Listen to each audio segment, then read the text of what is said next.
Well, hello, Palm Valley American Legion. It's great to be here. It's great to be back. So we have Senator Wright, Senator Burgess. I want to thank them for all their hard work. Representatives Buchanan, Representative Tyler Soroy. I don't think Renner or Hudson are here. They said they may come, or Cindy Stevenson. We have our Executive Director for Florida Department of Veterans Affairs, James Hammer Hartzell. So thank you. Appreciate it. Semper Fi. And we also have the Adjutant General of Florida for the National Guard, Jim Eifert.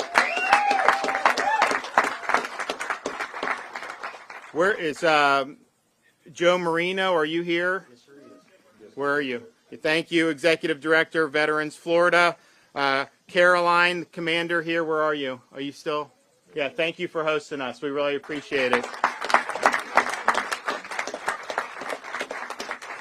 I walked in there and they said, do you recognize it? And I'm like, actually, I don't really recognize it. They're like, good, because we've done a lot of renovations. And so you guys have done a really good job, and we're really excited.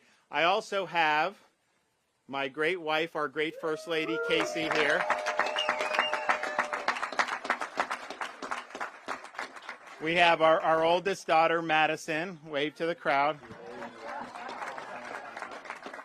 And then we have our boy, Mason. Wave, Mason. Wave to everybody. So he was 9 months when we moved into the Tallahassee in the governor's residence. Madison was a little over 2 years, I guess, at that point. So she always asks about seeing our old house and everything like that, and so we're giving them a chance to maybe be able to do that today. But I want to thank the First Lady for being a real strong supporter of our veterans and our military, and it means a lot for those in Florida. You know, we're proud of the military installations that we have in the state of Florida. We're proud of all the active duty, tens of thousands of active duty personnel that perform duties in Florida. And if you know how military folks think, once they can get that Florida residence, even when they PCS other places, they usually maintain to be Florida residents. It's good for tax purposes. It's also good to be able to vote as a Florida resident, as we know. So, so the result is sometimes people leave service at one of our duty stations, but even if they don't, a lot of them still have the Florida residency, and so this is one of the first places they look to come back once they leave their active duty service, and so we're proud of that. We're also proud. I was with Danny Burgess and a great bunch of folks in Pasco County a couple days ago to sign the budget, our Florida Leads budget, and I talked about a lot of the high points. I mean, you know, our budget, you know, we are the lowest per capita tax state in the country in Florida, okay? But yet, if you look, our infrastructure is better than these high tax states. If you look at what we did in the budget here, you know, supporting things like infrastructure, K-12 education. We did $1,000 bonuses to every law enforcement, firefighter, and first responder. We supported, continue to have unprecedented support for improving Florida's water resources and infrastructure associated with the water quality in this state, which is so important. We also were able to do all of that, and then we're going to end up probably having like $10 billion in reserve once the new budget takes effect. And so that would not have been possible if we had followed Fauci. Instead, we followed freedom, and that's the reason why Florida's doing better.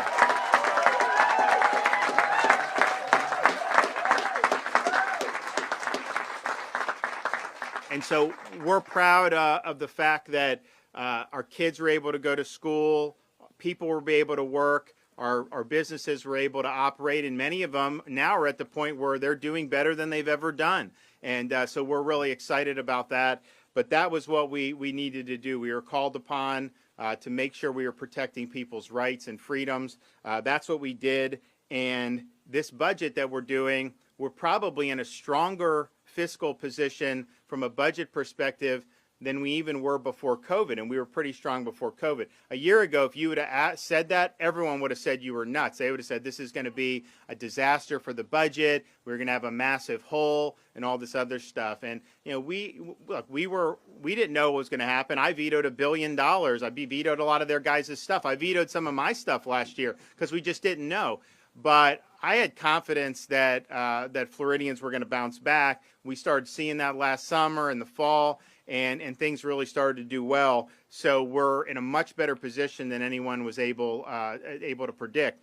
Here today, we're highlighting a number of pieces of legislation as well as some of the military and veterans related budget items. So our budget that we did has $28 million for Florida military families, as well as supporting the military presence in Florida.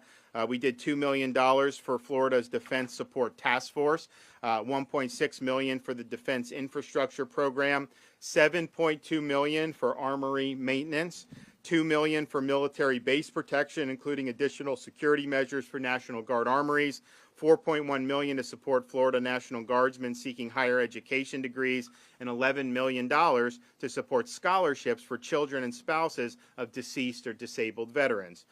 Thank you. All good.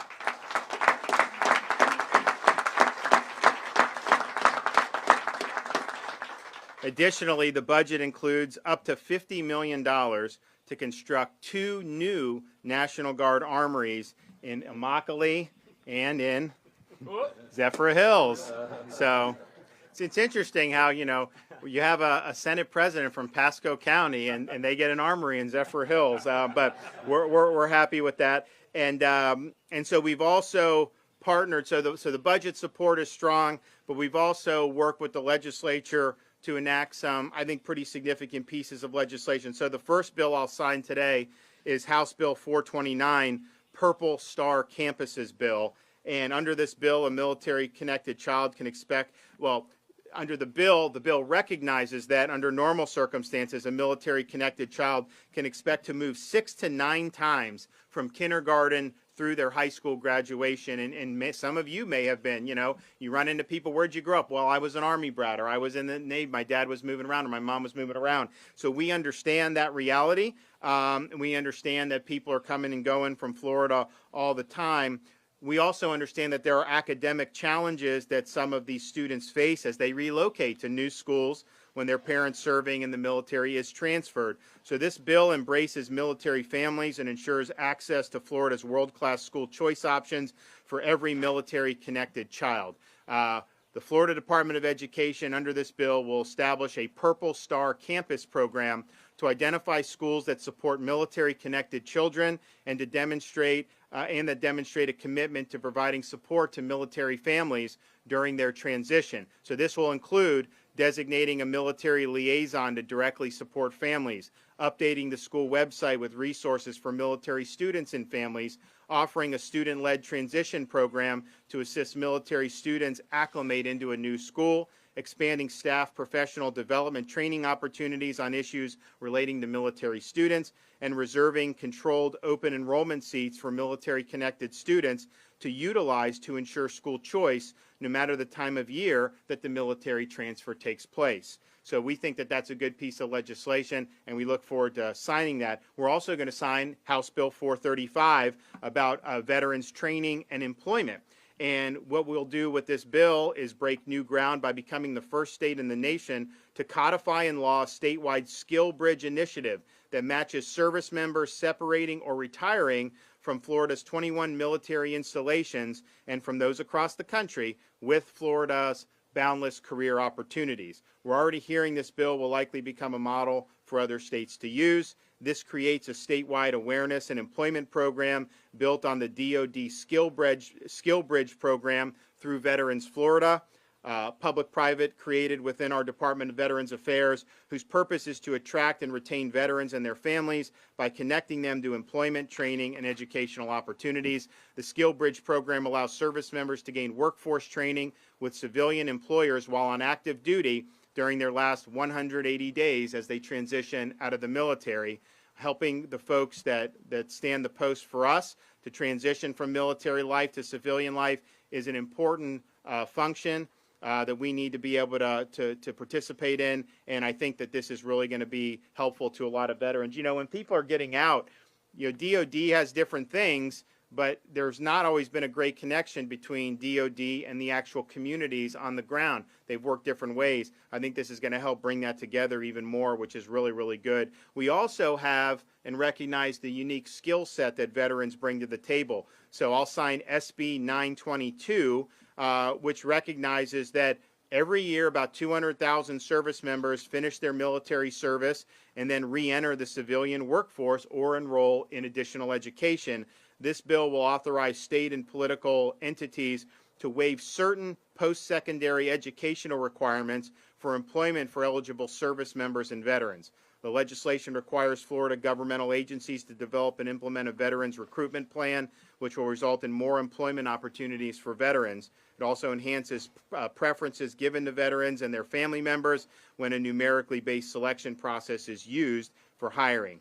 Enhanced veterans preference opportunities expands our ability to attract and retain top talent as another way to ensure Florida remains the most military and veterans-friendly state in the nation.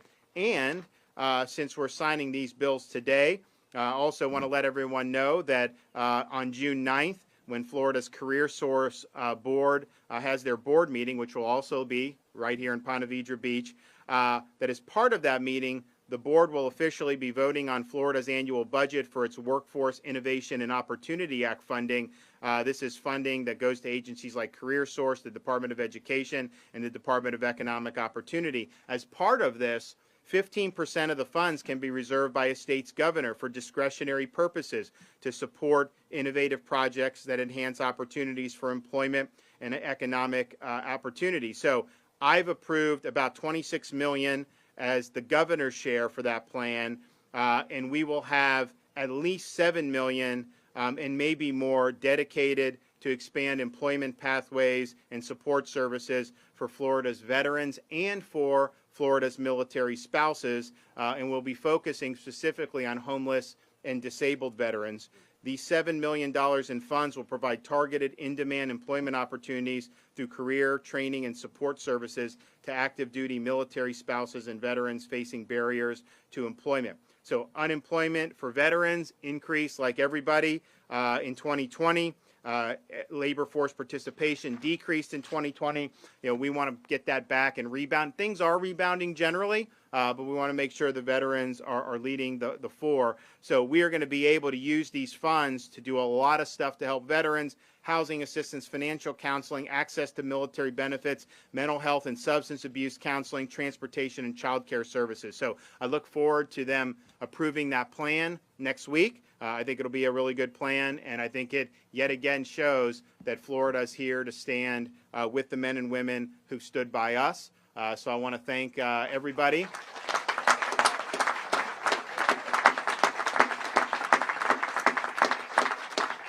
I want to thank everybody for being here, and I want to thank all these legislators who helped make it happen. We're going to hear from a number of them, and then I will go ahead and sign the bills into law. So Senator Wright. Thank you very much. Yep. Thank you, Governor, for allowing me to speak to you for a few moments.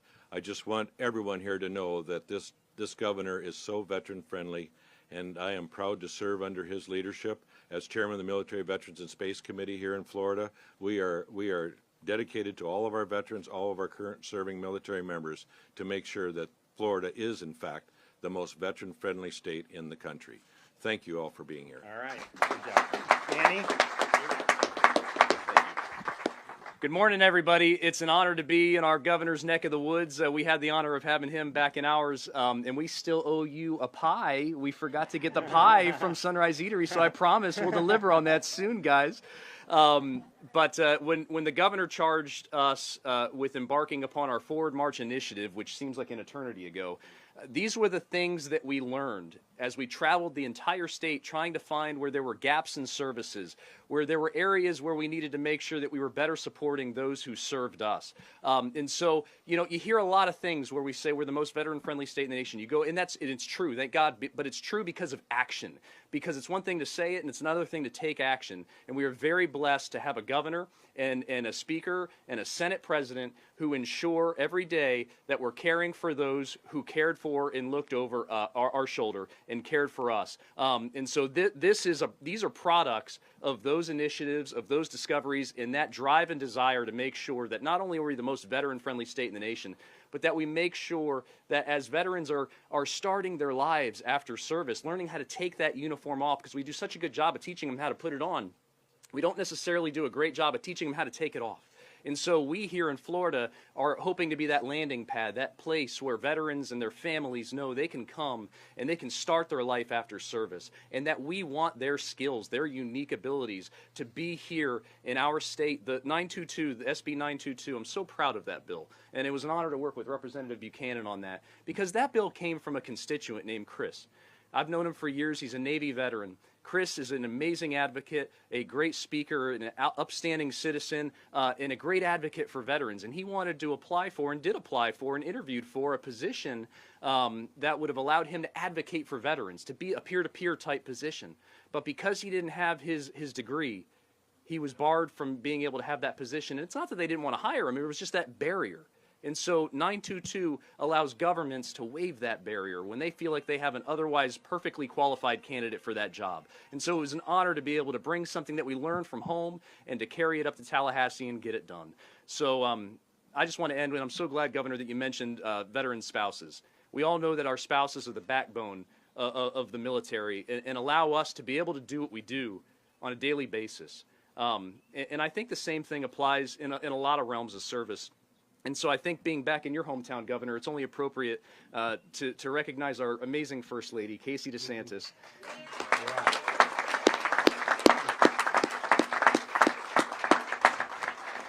And your three wonderful, beautiful little children. They are just amazing, and I want to thank you, myself and my family, thank you for sharing your daddy with us, because Florida is so much better off because we have your daddy as our governor. Thank you.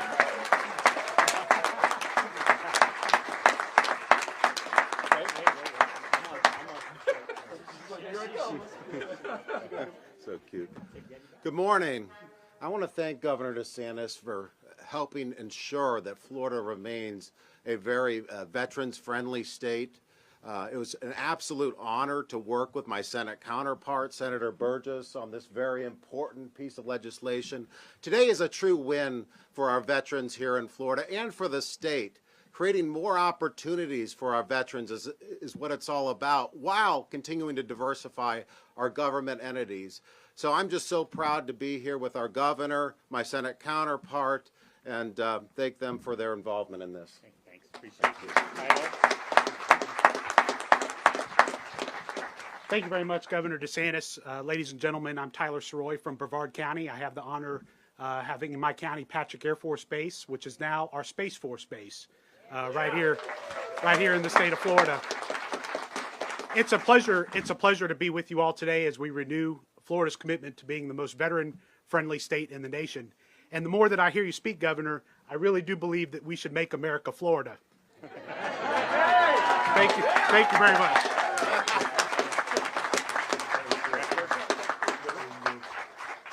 I want to say how proud I am to be here in the presence of a great Navy veteran, Florida citizen. Thank you, Governor. Yep. And again, I have to say thank you for supporting the family like you do.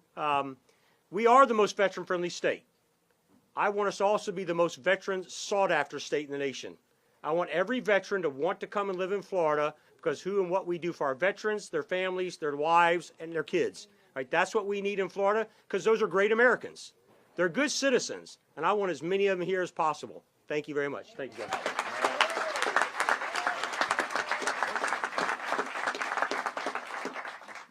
Sure you don't want to say anything? Okay. He's busy preparing for hurricane season. You know, we look at this time of year, and you never know what's going to happen. I'm going to ask the First Lady to come up in a minute. You know, it's interesting.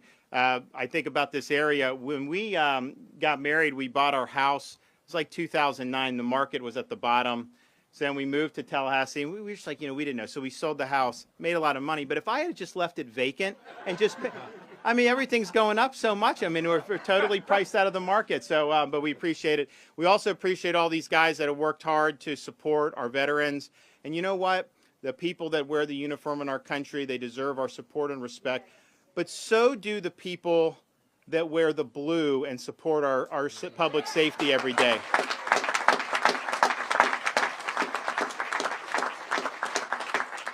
And while you had all these movements in these insane cities to defund the police, and you see crime skyrocketing as a result of that, Florida stood by law enforcement. We passed the strongest anti-rioting bill in the country that said we're not going to let you defund law enforcement.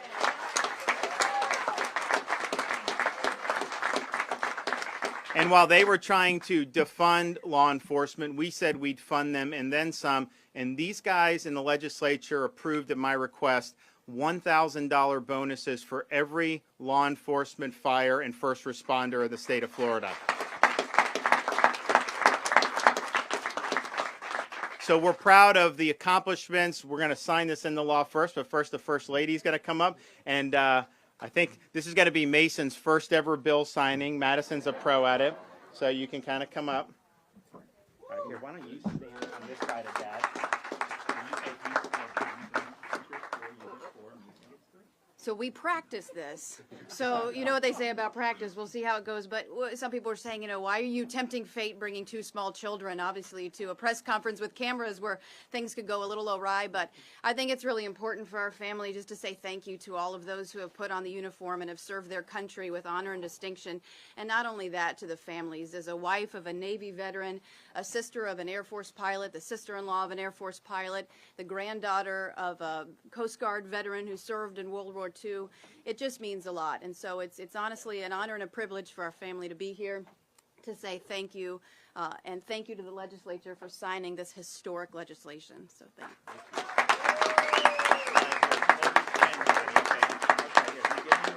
You guys can get behind here. Is today the 4th? 4th? Yes.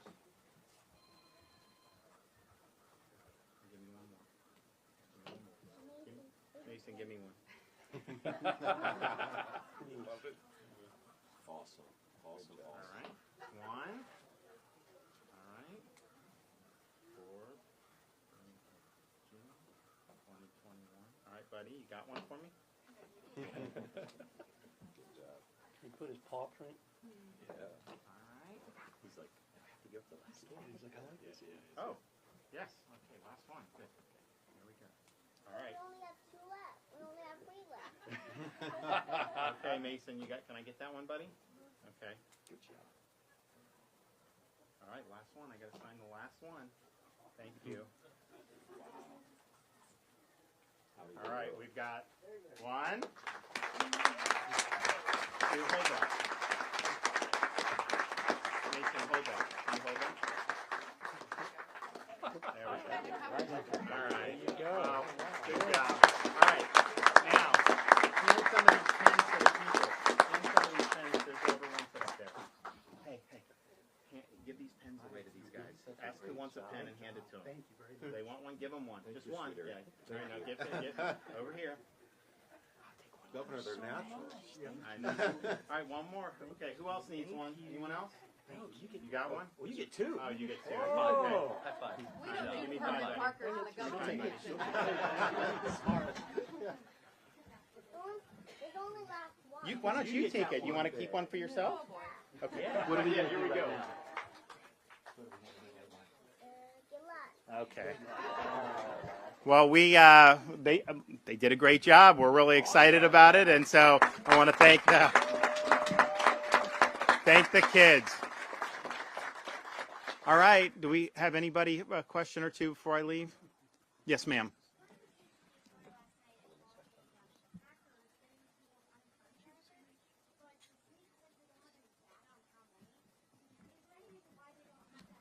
So the question is about trying to hack things like unemployment benefits. Well, I'll refer you to Dane Eagle. I can tell you Florida, we've prevented billions of dollars in people trying to steal unemployment benefits. And some of these other states, they've lost tens of billions of dollars. You look at like a California. So we absolutely have data on some of the, I know we did $1 billion prevention of theft just in January of this year.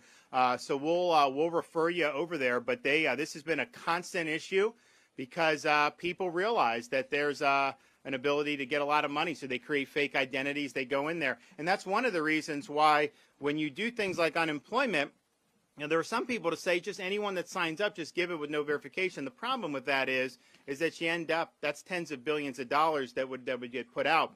So you do have to do verification. We've done that. We actually process the claims quicker now than we did before COVID. We had much fewer claims then. But the fraud is a big issue across the country. I think Dane and DEO have done a good job, but there has been fraud everywhere. I think there's been less in Florida than some of these other states. But this is a cottage industry that's going on right now. Yes, ma'am.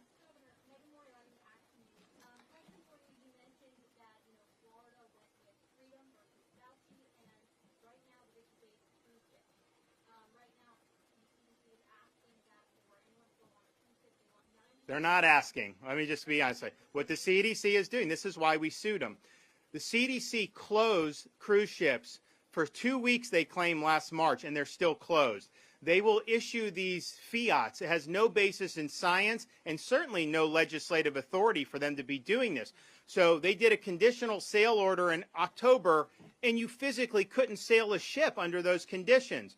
And so we were making no progress. So what we did in Florida, we sued the federal government and we sued CDC to liberate the cruise ships from, basically, this is just an administrative overreach. But, the cruise ships are in a tough spot because the CDC, they may have a role about, enforcing certain things if there's an outbreak or whatever. I don't really know how far that authority extends. I know the authority doesn't extend to mothballing the industry for 15 months. And I know the authority doesn't extend to imposing effectively legislative requirements. And so I think we're going to win the case in district court.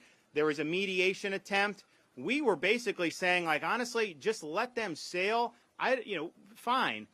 But they're very unreasonable at DOJ. They believe, so the kids aren't permitted to be vaccinated under the EUA, and they're at such little risk, most parents are going to decide not to do that because you don't know what the potential problems are going to be.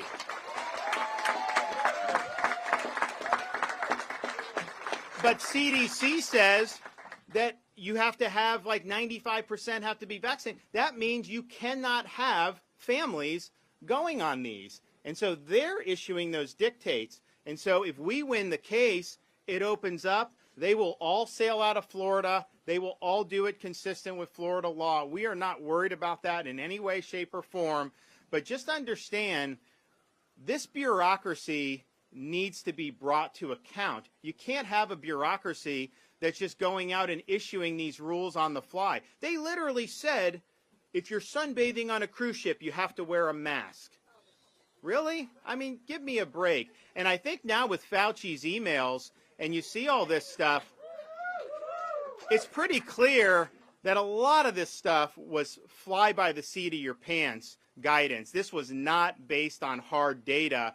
In fact, there were people who were showing, pointing out about that this thing came from the lab. If you said that a year ago, corporate media said you were a conspiracy theorist. Facebook would deplatform you for saying that. Now, it's almost impossible to make the case it was natural because they haven't been able to do any linkage, and it's 15 months plus later. And so the lab leak is by far the most plausible explanation. And so we just have to ask ourselves, why was Fauci and these other people sending grants to Wuhan or some of these other places? I'm sorry, that is not an appropriate use of tax dollar money. And when he testified many years ago that doing gain-of-function research, the risk of having a pandemic is worth doing the research, I disagree with that. I think this has been a disaster what's happened, and China has covered it up. They need to be held accountable, but the bureaucrats in the United States also need to be accountable for what they did. All right.